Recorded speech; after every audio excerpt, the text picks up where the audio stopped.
पाकिस्तान में पहले बढ़ती महंगाई, फिर आटे का बहरान और अब चीनी का बहरान भी सर उठाने लगा है। तफसीलात के मुताबिक मौजूदा हुकूमत के दौर में 15 महीनों के दरमियान चीनी की ज़्यादा से ज़्यादा कीमत 64 रुपये किलो रही, लेकिन इख्तितामी हफ्ते में चीनी का होल सेल रेट 64 रुपये से बढ़ाकर 74 रुपये कर दिया गया है।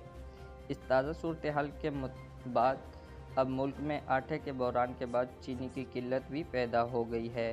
नवंबर-दिसंबर में ज़्यादा रोटियां खाने पर आटा महंगा हुआ है। ज़राए के मुताबिक पाकिस्तान में पिछले साल 60 लाख टन चीनी बरामद हुई थी और अब चीनी का होल सेल रेट 80 रुपये तक आइंदा हफ्ते की किए जाने की इतला है। मुशर्रफ दौर में भी 105 रुपये किलो तक चीनी का रेट रमज़ान मुबारक में हो गया था।